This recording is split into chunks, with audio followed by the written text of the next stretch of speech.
Selamat sore, Bapak Ibu sekalian. Majelis Jemaat GPB Cornelius Lido menyampaikan selamat datang kepada warga jemaat sekalian. Saat ini kita akan melaksanakan ibadah keluarga di Minggu 14 sesudah Pentakosta.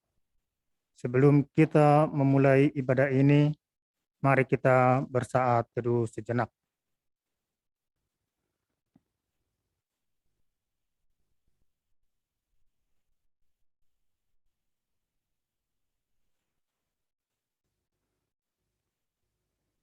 Amin. Kita menghadap Tuhan.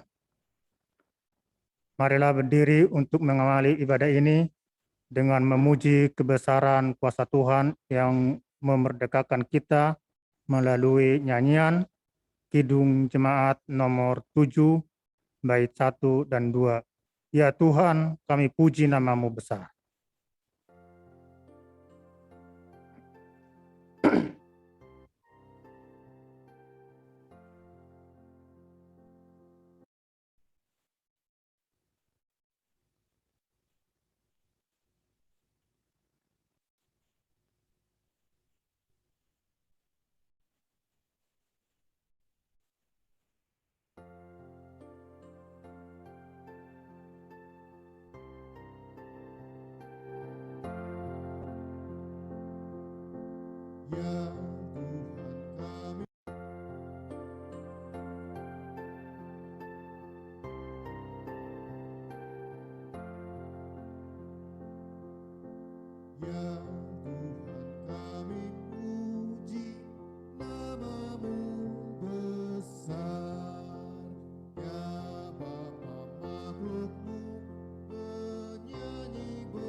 Jemaat Tuhan, kita bersatu dalam doa.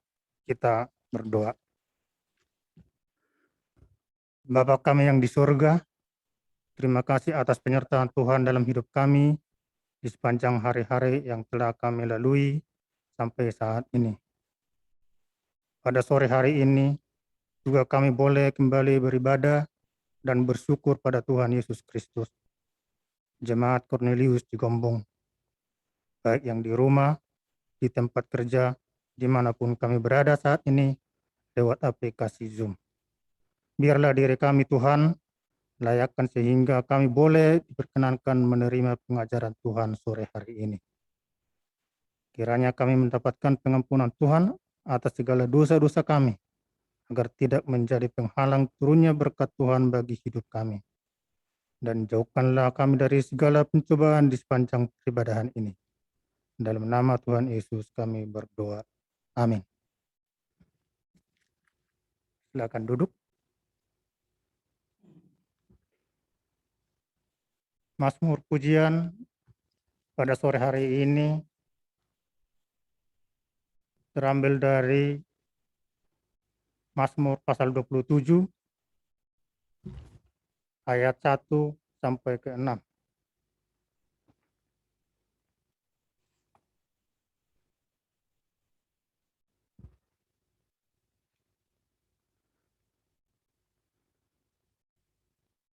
Mazmur pujian pada sore ini akan saya bacakan untuk kita semua. Aman dalam perlindungan Allah. Dari Daud, Tuhan adalah terangku dan keselamatanku. Kepada siapakah aku harus takut? Tuhan adalah benteng hidupku. Terhadap siapakah aku harus gemetar? Ketika penjahat-penjahat menyerang aku untuk memakan dagingku, yakni semua lawanku dan musuhku. Mereka sendirilah yang tergelincir dan jatuh. Sekalipun tentara berkemah mengepung aku, tidak takut hatiku. Sekalipun timbul peperangan melawan aku, dalam hal itu pun aku tetap percaya. Itulah yang kuingini, diam di rumah Tuhan seumur hidupku, menyaksikan kemurahan Tuhan dan menikmati baiknya, sebab Ia melindungi aku dalam pondoknya. Pada waktu bahaya, Ia menyembunyikan aku dalam persembunyian di kemahnya. Ia mengangkat aku ke atas gunung batu. Maka sekarang tegaklah kepalaku, mengatasi musuhku sekeliling aku. Dalam kemahnya aku mau mempersembahkan korban dengan sorak-sorai. Aku mau menyanyi dan bermazmur bagi Tuhan. Demikianlah mazmur pujian kepada Tuhan. Kita kembali memuji Tuhan melalui nyanyian Kidung Jemaat nomor 18, bait 1 dan 2. Allah hadir bagi kita.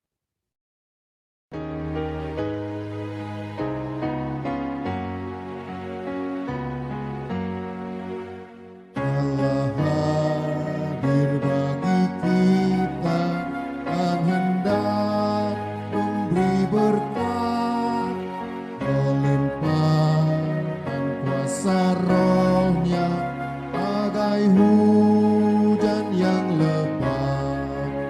Dengan Roh Kudus ya Tuhan, umat-Mu berkatilah, baharui hati kami, oh curahkan kurnia.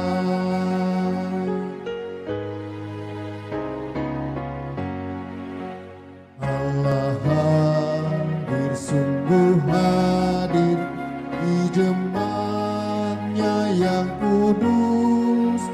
Biar kasih kurnia-Nya menyegarkan kita terus. Dengan Roh Kudus ya Tuhan, umat-Mu berkatilah, baharui hati kami, oh curahkan kurnia.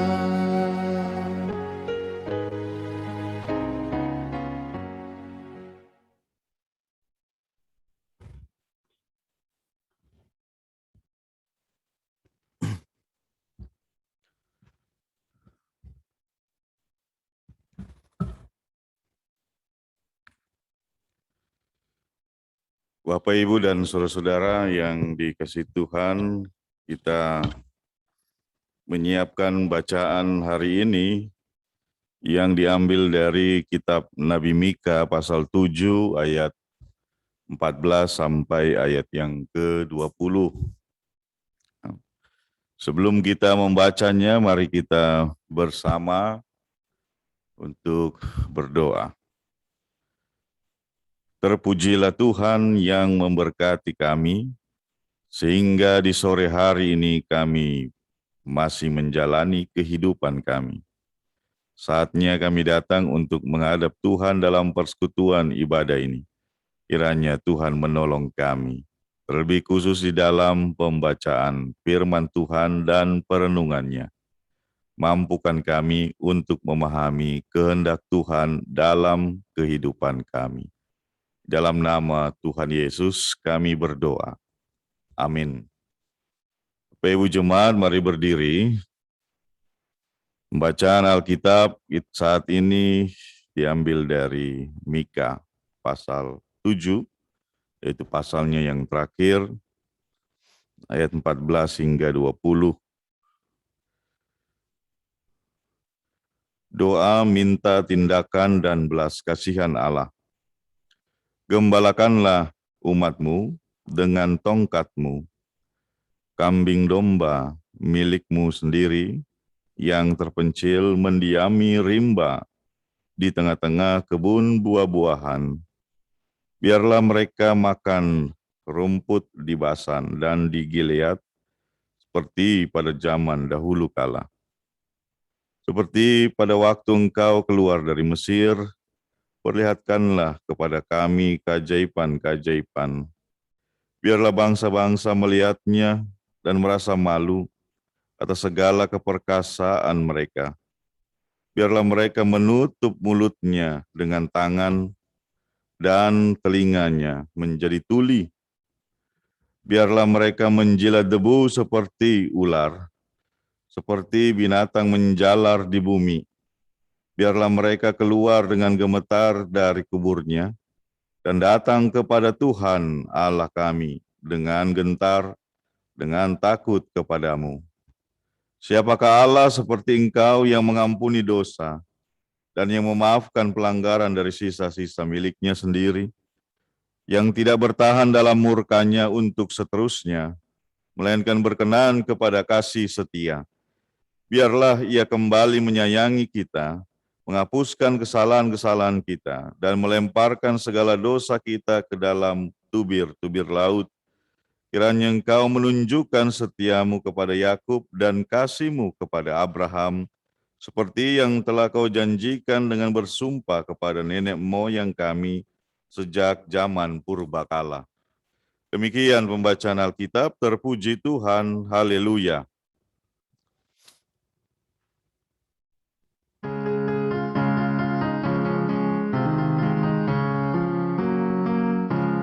Haleluya, haleluya, pujilah Tuhanmu selamanya, haleluya. Nyanyi dan soraklah, agungkan namanya, pujilah Tuhanmu selamanya, haleluya. Silakan duduk Bapak Ibu sekalian, selamat sore. Shalom aleihim, waalehim shalom. Nah ini yang memberi salam, membalas salamnya sendiri. Nah kan begitu. Karena kita dipisah oleh media. Ya, hari ini kita akan merenungkan sebuah judul, yaitu Siapakah Allah seperti Tuhan? Nah, ini sebuah judul yang menarik karena merupakan sebuah pertanyaan yang sekaligus juga sebuah pernyataan tersirat. Nah, Bapak Ibu dan saudara-saudara, pasal 7 ayat 14 sampai 20 merupakan perikop terakhir dari pasal terakhir kitab Nabi Mika yang hanya terdiri dari 7 pasal. Nah, Mika sendiri merupakan seorang nabi yang bersahaja, yang hidup sederhana,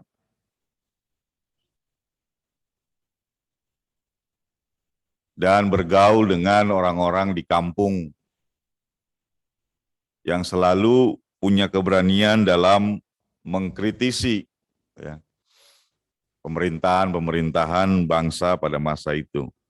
Nah, kemudian hal yang disampaikan dalam perkataan-perkataannya adalah bagaimana pemimpin-pemimpin bangsa yang seharusnya berintegritas itu tidak menjalankan apa yang diharapkan, malah melakukan banyak penyelewengan. Nah, sejak hari Minggu hingga hari Rabu ini kita bicara tentang profil Nabi Mika yang berbicara tentang kepemimpinan, ya, baik itu kepemimpinan spiritual maupun kepemimpinan sekuler. Hal-hal yang spiritual hendaknya kemudian memberikan pengaruh atau dampak kepada hal-hal yang sekuler, gitu ya. Artinya apa? Artinya ketika kita tekun membaca Alkitab dan memahami pengajaran-pengajaran di dalamnya, maka hendaknya itu kemudian berpengaruh ketika kita masuk ke masyarakat dan menjalani fungsi hidup kita sebagai apapun juga. Ya. Jadi itu hal spiritual yang mewarnai hal-hal yang sekuler. Nah, sehingga ketika itu terjadi, maka manusia disebut memiliki hidup yang holistik. Ya. Itu menjadi satu. Ya. Bukan seperti bunglon. Ya. Di darat dia berubah, di air dia berubah. Nah, begitu. Nah, perikop ini ya, merupakan sebuah doa, tetapi di dalamnya ya, ada sebuah gambaran yang penting yang mau disampaikan oleh Nabi Mika. Nah, Bapak Ibu bisa mencatatnya ya. Ayat 18. Itu merupakan profil Allah yang digambarkan oleh Mika kepada umat Israel ya. Kalau dibilang profil itu saya kira bisa paham nih. Gambaran ya. Gambaran tentang siapa Allah, siapa Tuhan. Nah, itu disampaikan dalam ayat yang ke-18. Ya, saya bacakan lagi. Siapakah Allah seperti engkau yang mengampuni dosa? Ya, jadi dia mau mengajak umat itu ya, meyakini bahwa Tuhan ya, yang mereka percaya itu adalah yang mengampuni dosa dan yang memaafkan pelanggaran dari sisa-sisa miliknya sendiri. Mulai dari yang terberat, dosa dulu, baru pelanggaran-pelanggaran ringan, kan? Lalu yang berikutnya, yang tidak bertahan dalam murkanya untuk seterusnya, ya. Tidak pendendam Tuhan kita itu, tetapi berkenan kepada kasih setia. Nah, jadi di dalam Alkitab Bapak Ibu dan Saudara dilingkari itu ayat 18 ya, yang merupakan profil Allah yang digambarkan oleh Mika. Nah, kita yang hidup zaman sekarang bisa menggambarkan profil Allah itu menurut pengalaman spiritualitas kita masing-masing ya. Siapa Allah menurut kita? Nah, kan begitu. Siapa Yesus Kristus? Nah, jadi masing-masing punya profilnya gitu, ya.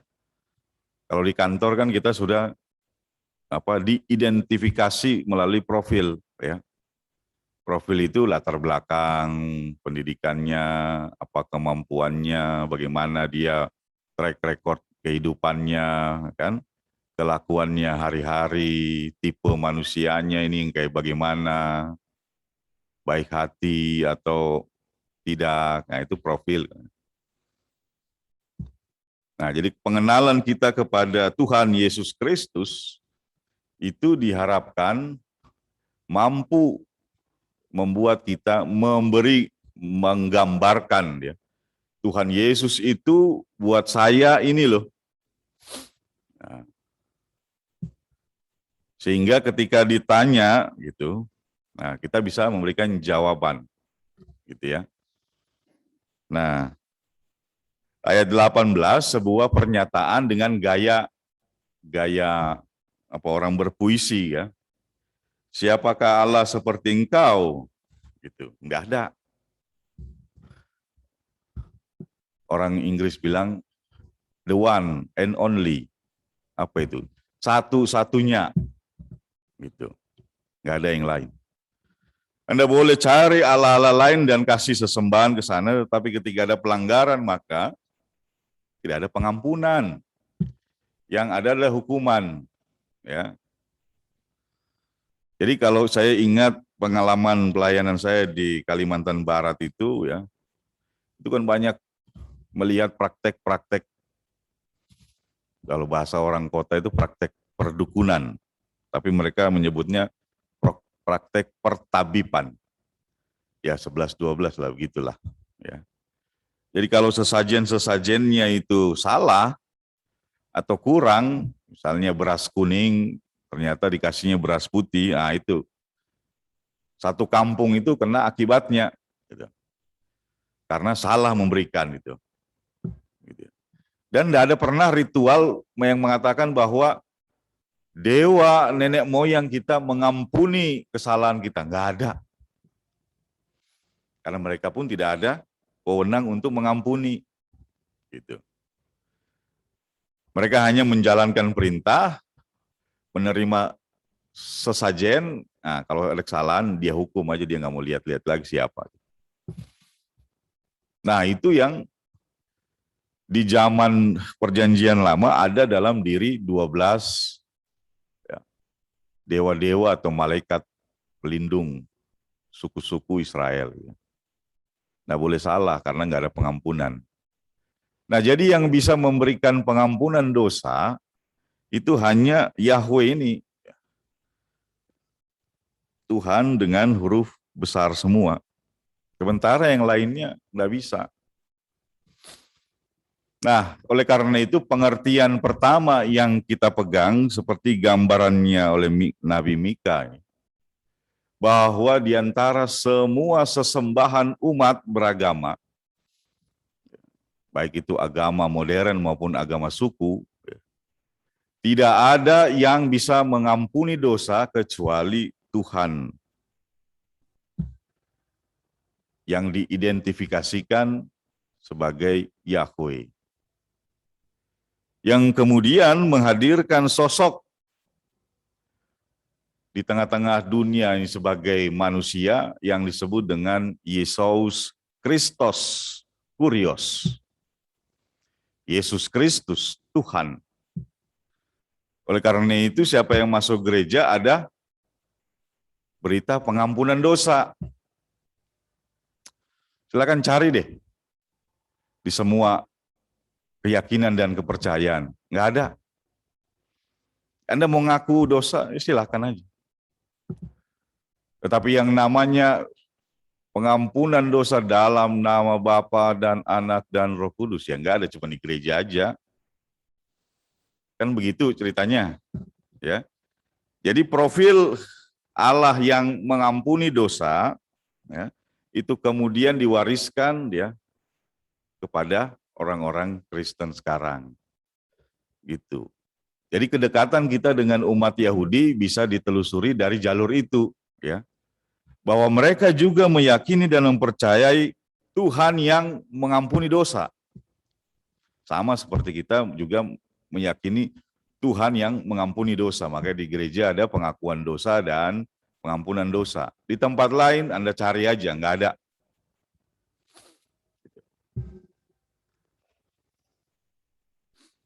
Semua harus dibayar dengan segala macam, ya.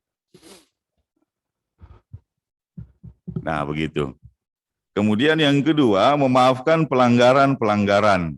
Ya, jadi yang berat aja bisa diampuni, yang sedang-sedang itu ya dimaafin gitu. Oleh karena itu, umat Tuhan itu harus bisa saling memaafkan. Kan begitu ya, Bapak Ibu ya. Gitu. Nah, jadi saling memaafkan itu bukan tradisinya orang Lebaran aja. Ya, mohon maaf lahir dan batin. Itu sudah lama dari zamannya Mika ini, dari zaman orang mengenal Allah dalam perjanjian lama. Karena Tuhanmu adalah Tuhan yang memaafkan pelanggaranmu, maka hidup di antara sesama manusia itu harus mengikut contoh. Siapa contohnya ya? Memaafkan itu. Jadi janganlah kamu saling membunuh. Maka itu kan ada perintah jangan membunuh kan? Ingat ya, kan begitu. Karena setiap persoalan bisa diselesaikan. Kenapa harus ada konflik? Nah, tetapi semakin rumitnya persoalan manusia ini akhirnya terjadi lagi sebenarnya hal yang tidak diperkenankan Tuhan, yaitu saling membunuh dengan alasan perang, dengan alasan dan sebagainya dan sebagainya. Nah, jadi kita memiliki Tuhan yang memaafkan pelanggaran. Lalu yang ketiga, tidak bertahan dalam murkanya untuk seterusnya. Jadi tidak pendendam. Oleh karena itu umat yang mengikut Tuhan yang model begini, ya, jangan jadi manusia pendendam. Gimana? Setuju nggak Bapak Ibu di rumah? Ya, jangan dendam. Tuhan aja tidak mendendam sama kita. Kok Bapak Ibu dendam 7 turunan? Nah, ya. Berupayalah untuk saling memaafkan.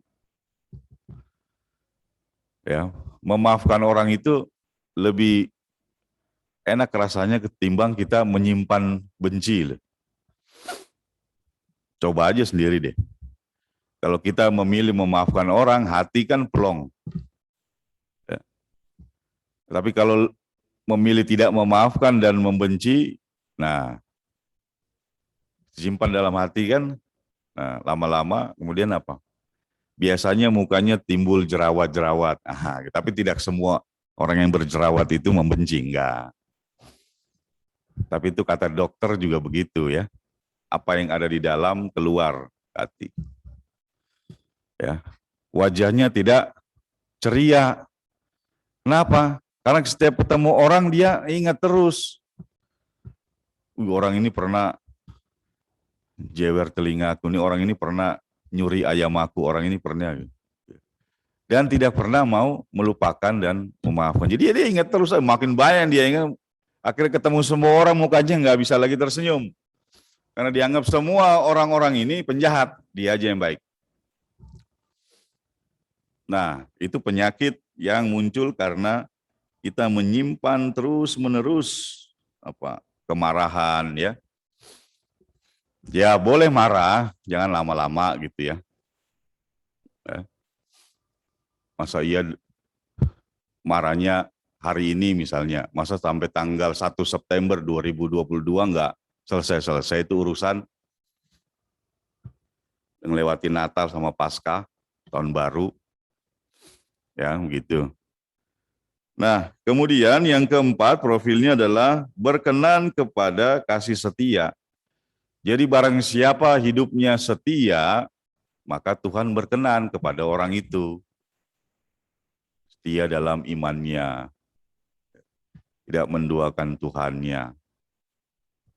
Nah, jadi itu 4 profil yang digambarkan oleh Nabi Mika. Nah, keempat profil ini diharapkan menjadi sebuah cermin yang besar agar kita bisa bercermin begitu. Oh, saya ini ada sudah sampai di mana gitu ya. Nah, saya ini menjadi umat yang seperti apa.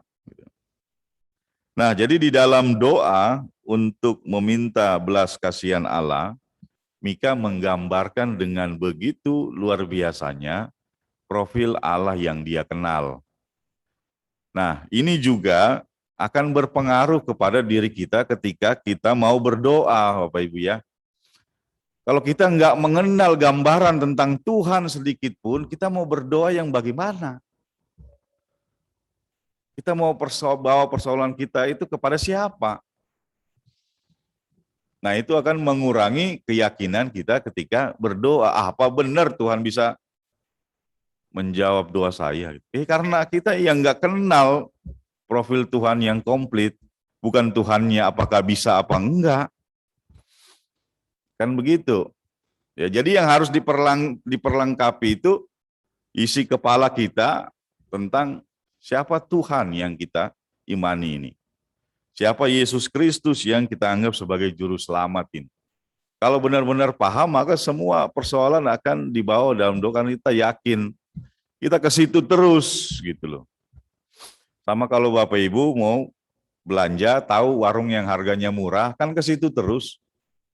Ah, ini bagus nih, barangnya kualitasnya bagus, harganya terjangkau, jadi langganan lah gitu. Kalau kita mengenal profil Tuhan Yesus dengan baik dan komplit, maka kita akan ke situ terus. Nggak akan pergi ke yang lain-lain. Berdoanya kepada Allah Bapa di sorga, berdoa di dalam nama Tuhan Yesus. Ya terus di situ karena udah kita mengenal gitu.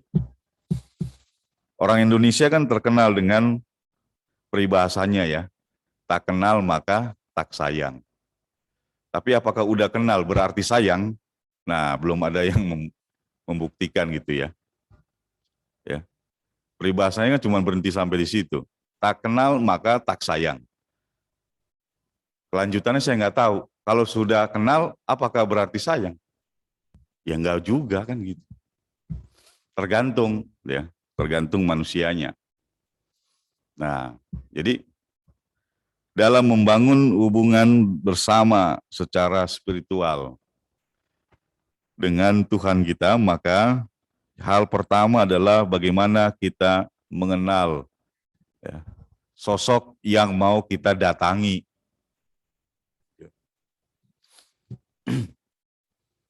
Jadi kalau kita mau datang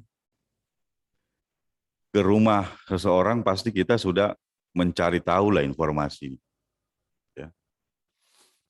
Tapi nggak mungkin kita akan datang ke rumah orang yang kita nggak kenal. Gitu. Ya. Sekalipun kita mau datang membawa proposal kan begitu. Pasti kita tahu orang yang mau kita kasih proposal itu, nggak mungkin nggak tahu siapa ada ujung pangkalnya di mana, ngain mengasih aja. Dia juga bilang ini siapa kalian kan begitu. Nah ini cuman contoh aja kan begitu kan. Nah, jadi dengan pengenalan terhadap profil Tuhan ya, dan juga sebuah kalimat pernyataan siapakah Allah seperti Tuhan yang didengungkan oleh Nabi Mika, ini mau memberikan sebuah dorongan kepada kita bahwa kita ini punya tugas utama ya. Ketika kita menyembah dan memuliakan Tuhan, ketika kita membaca Alkitab, nah kita ketemu ya gambaran Tuhan yang komplit.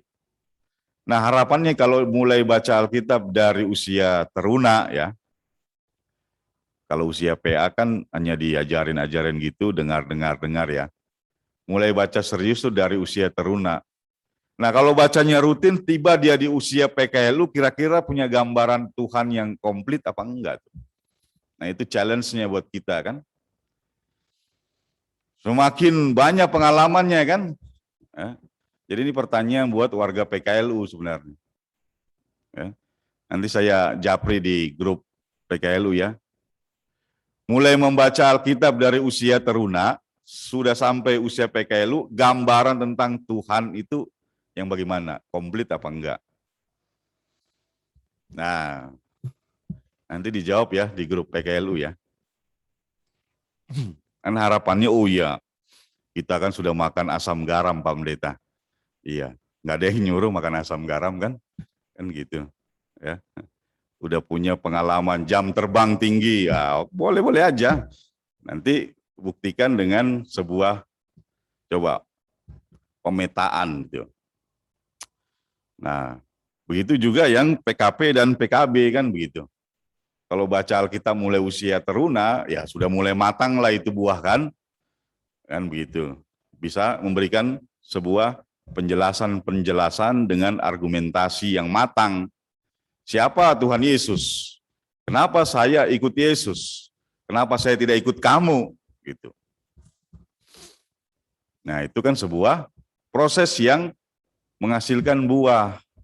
Oleh karena itu orang yang beriman itu dia harus berbuah.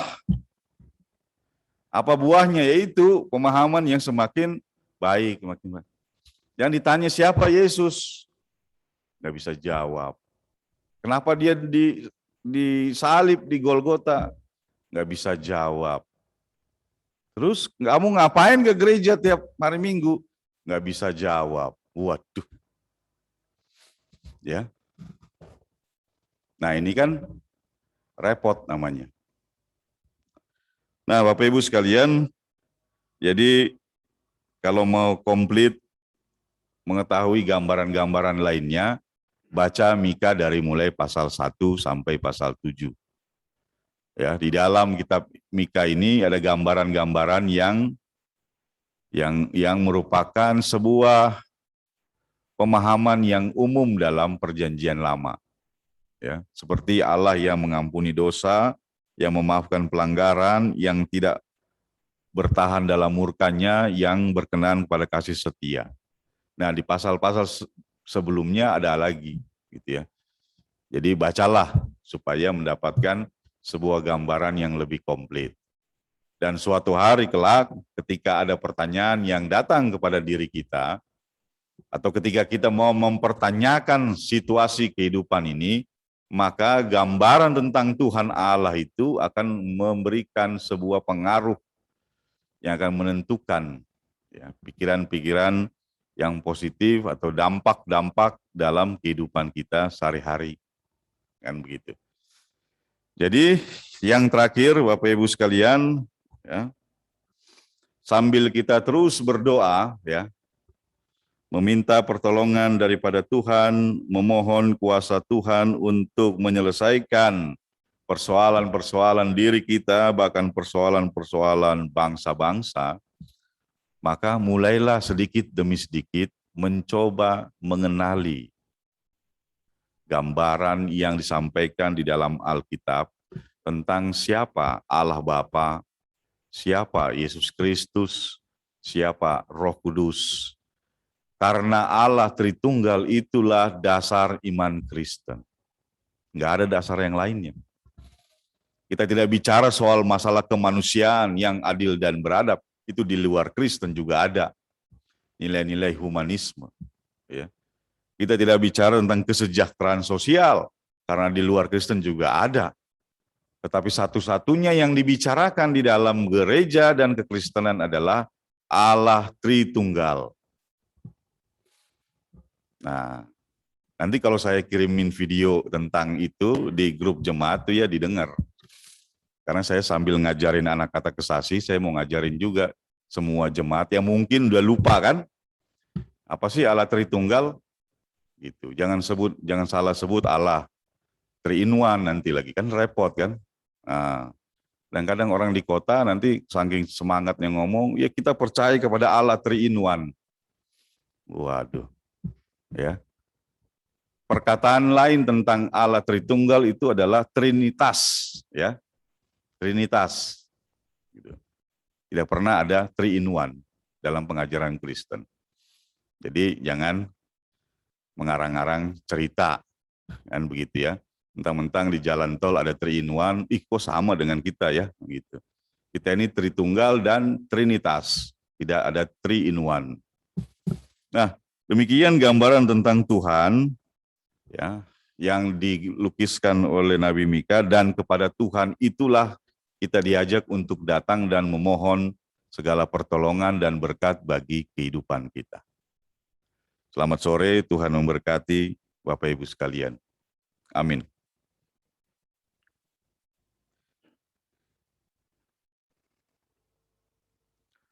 Kita bernyanyi Kidung Jemaat 38 ya. Telah kutemukan dasar kuat, tempat berpaut jangkarku, dan seterusnya.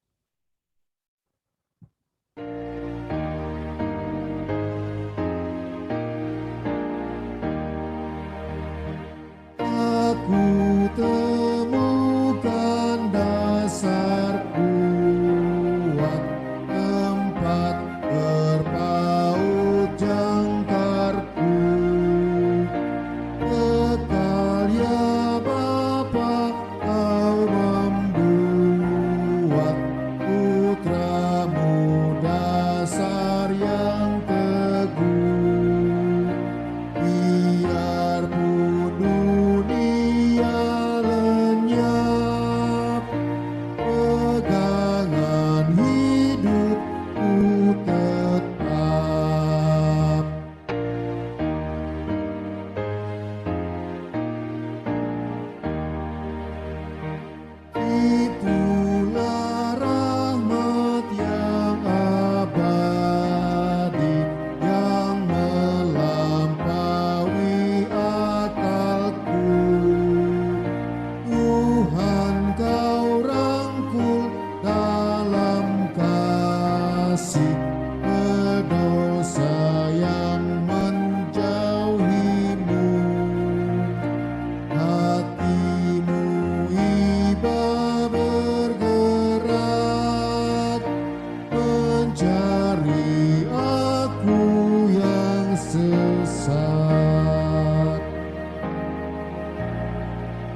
Mari kita menaikkan doa syafaat, kita berdoa. Bapa di sorga, kami mensyukuri kehidupan kami yang tetap dalam pemeliharaan Tuhan. Ketika kami kembali datang untuk mencoba memahami gambaran Tuhan yang dilukiskan oleh Nabi Mika pada sore hari ini, maka biarlah pikiran kami semakin dilengkapi dan pemahaman kami semakin mendalam tentang hakikat Tuhan yang kami muliakan di dalam kehidupan kami. Ketika kami sendiri menyebut diri kami sebagai umat Tuhan, maka biarlah kami sungguh-sungguh mengenal siapa Tuhan yang kami ikuti.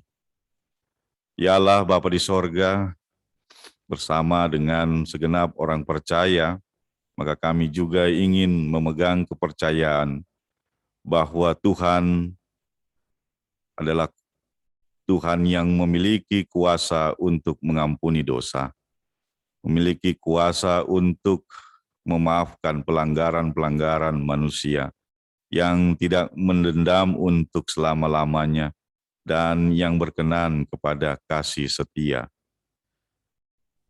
Ajarkan kami untuk bisa mengikuti gambaran-gambaran yang diungkapkan oleh Nabi Mika ini. Sehingga dalam kehidupan kami juga berbuah dalam perbuatan-perbuatan yang mencerminkan iman kami kepada Tuhan. Di malam hari ini kami berdoa dalam persekutuan yang boleh terjadi bagi seluruh warga jemaat GPIB Cornelius Lido Cigombong ini, yang membawa diri mereka untuk datang di dalam persekutuan ibadah keluarga ini.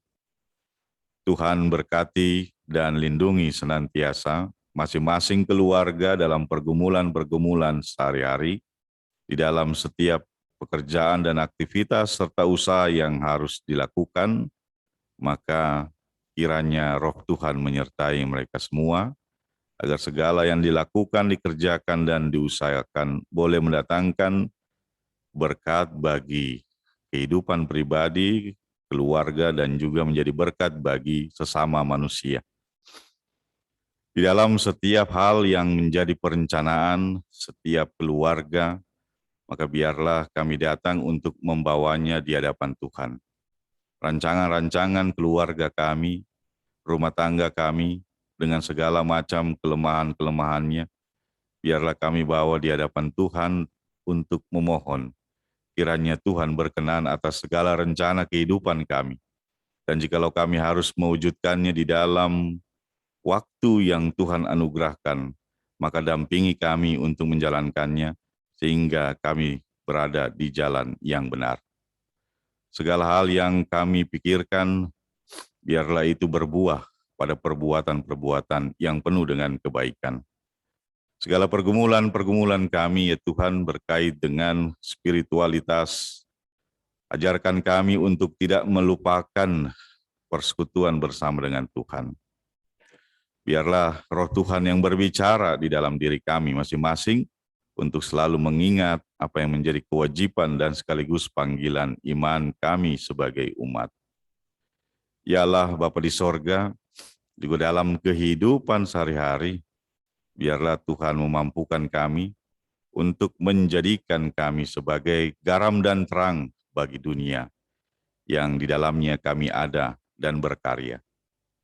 Segala hal yang sudah kami lalui, biarlah menjadi rasa syukur kepada kami, sehingga kami boleh belajar dari hari-hari yang sudah kami lampaui, dan memegang keyakinan bahwa di hari esok dan di hari-hari yang akan datang, kuasa Tuhan berkenan untuk memberikan berkat dan berbagai macam karunia, bahkan juga keselamatan bagi kehidupan kami.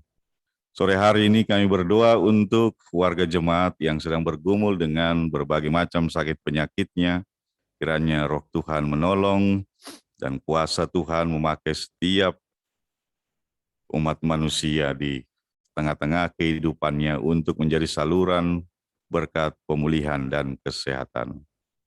Kami berdoa bagi keluarga-keluarga jemaat Tuhan yang sedang merasakan sukacita, biarlah semuanya itu menjadi bagian ungkapan syukur umat kepada Tuhan yang mengasihi kehidupan mereka. Sore hari ini kami berdoa untuk anak Stephen Sidabutar yang pada hari ini bertambah usianya. Kiranya Tuhan memberkatinya bersama dengan keluarga, sama dengan kedua orang tua yang terkasih. Dan biarlah bersama dengan seluruh anggota keluarga mereka boleh memuliakan nama Tuhan. Ya Allah Bapa di sorga, kami menyerahkan setiap anak-anak Tuhan di dalam masa-masa pertumbuhan, pendidikan, dan masa-masa menempuh pendidikan menuju kedewasaan iman. Kiranya Roh Kudus selalu mendampingi dan memberikan hikmat untuk beroleh pengetahuan yang benar. Bapa di dalam sorga, kami serahkan kehidupan kami sepenuhnya ke dalam tangan pengasihan Tuhan. Segala rencana-rencana yang sudah disusun, yang akan dilaksanakan, kiranya Tuhan berkenan.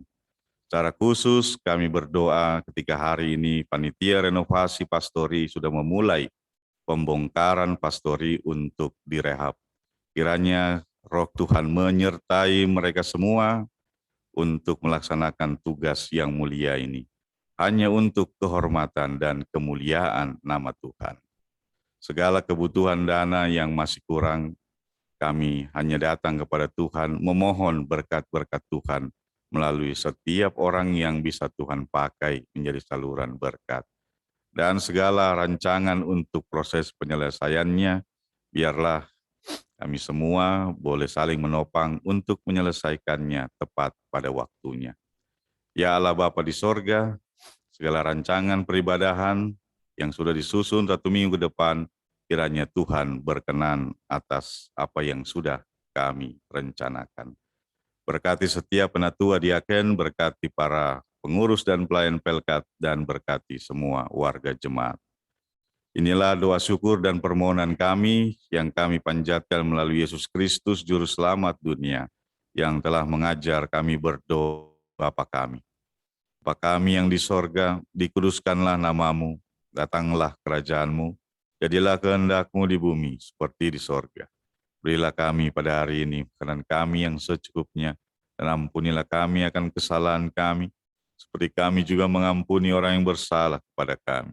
Dan janganlah membawa kami ke dalam pencobaan, tetapi lepaskanlah kami daripada yang jahat.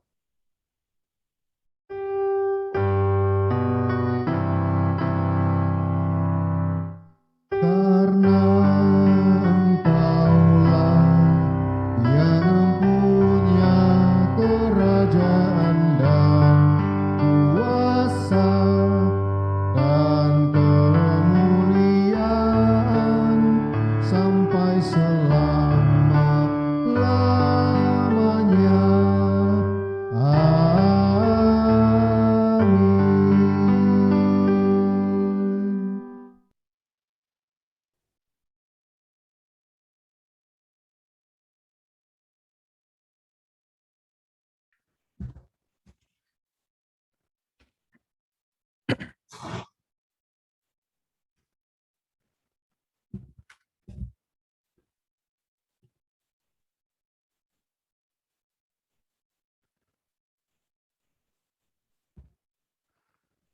Jemaat Tuhan yang terkasih, marilah kita memberikan persembahan syukur kita kepada Tuhan sebagai tanda syukur atas karya keselamatan Tuhan bagi kehidupan kita.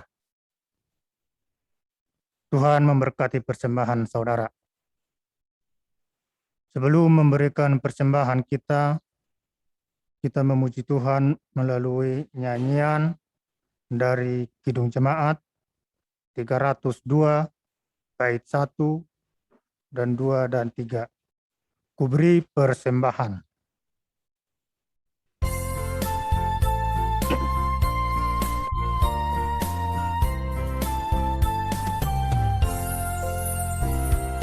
Kuberi persembahan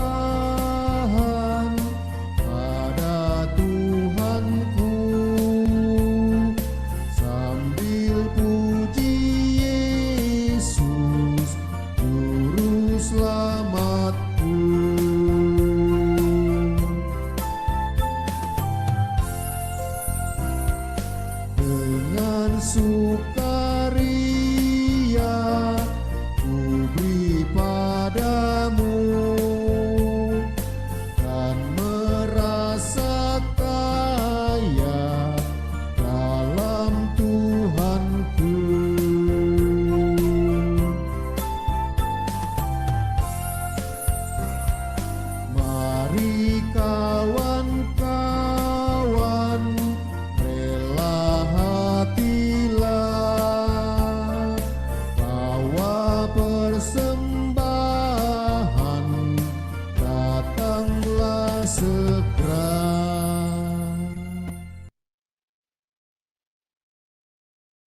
berdiri untuk menyerahkan persembahan syukur ini kepada Tuhan. Mari kita berdoa. Ya Tuhan Yesus, terima dan kuduskanlah persembahan syukur kami ini yang tidak sebanding dengan berkat-berkat Tuhan berikan pada kami, agar dapat bermanfaat di pelayan-pelayan-Mu hanya untuk memuliakan nama Tuhan di atas bumi ini. Dalam nama Tuhan Yesus kami berdoa dan mengucap syukur. Amin. Silakan duduk.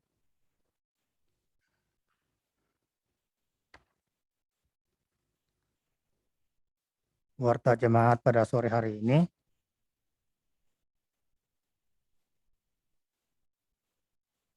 Yang pertama, hari Sabtu tanggal 4 September, ibadah PKLU akan dilaksanakan lewat aplikasi Zoom. Mohon anggota PKLU mengikuti ibadah tersebut. Dan hari Minggu tanggal 5, ibadah Minggu dilaksanakan seperti hari-hari biasa lewat aplikasi Zoom juga. Terima kasih. Yang berikut, pada hari ini Panitia Renovasi Pastori telah melakukan pembongkaran pastori kita di Mutiara Lido. Untuk itu, mari kita semua, Bapak, Ibu, Saudara-saudara, kita dukung dalam doa selama pembangunan pastori kita, agar mendatangkan kebaikan dan sukses segala apa yang kita harapkan. Demikian yang bisa kami sampaikan warta jemaat pada sore hari ini. Tuhan Yesus memberkati.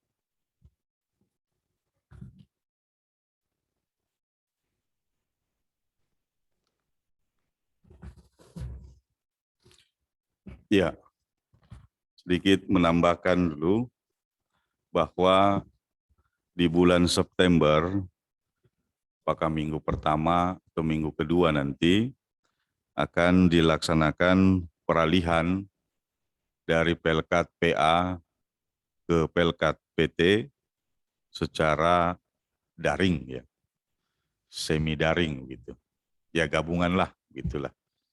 Ya, jadi diharapkan Bapak Ibu orang tua yang punya anak PA yang belum peralihan mohon disiapkan. Nanti akan dihubungin atau sudah dihubungin oleh pengurus PA agar bisa memberikan data sedikit dan juga mungkin foto, ya, supaya nanti di dalam Zoom itu tidak semua anaknya dimunculkan, tapi hanya fotonya saja. Nah, jadi ada peralihan itu dalam rangka HUT PA, ya, di bulan September.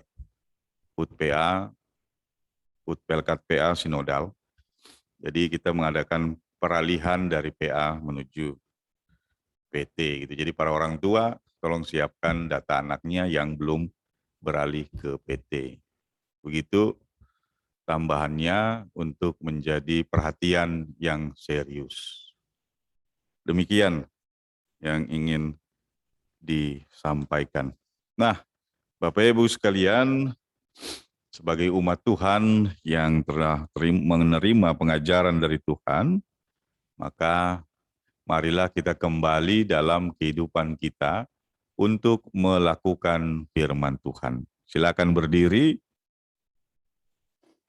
Kita bernyanyi lagu pengutusan, biar kutumbuh di batangmu, ya pokok anggur yang benar.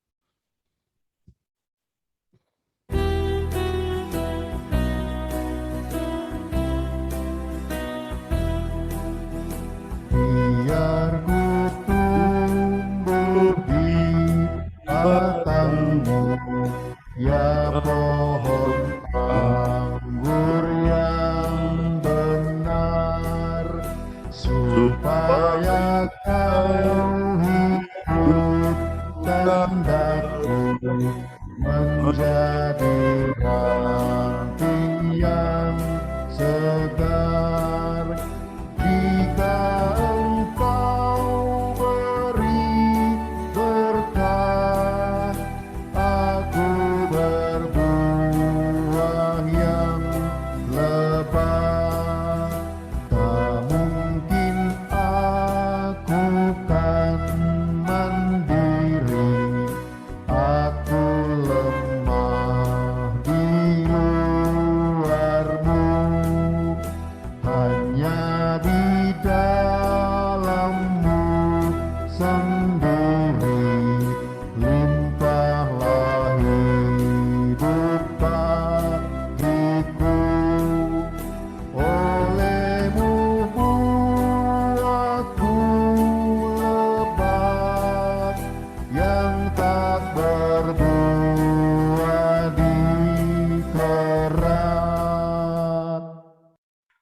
hati dan pikiranmu kepada Tuhan. Terimalah berkat Tuhan. Kuasa damai sejahtera dari Allah Bapa bersama dengan anugerah keselamatan dari Tuhan Yesus Kristus di dalam persekutuan dan pertolongan dengan Roh Kudus menyertai dan memberkatimu dari sekarang sampai selama-lamanya. Amin.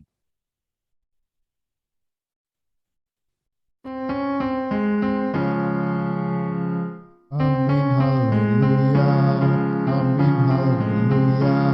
Terpuji namamu. Amin, haleluya. Ya, selamat sore menjelang malam, Bapak Ibu sekalian. Sampai kita bertemu lagi dan semoga semua dalam keadaan baik, sehat-sehat. Sampai jumpa.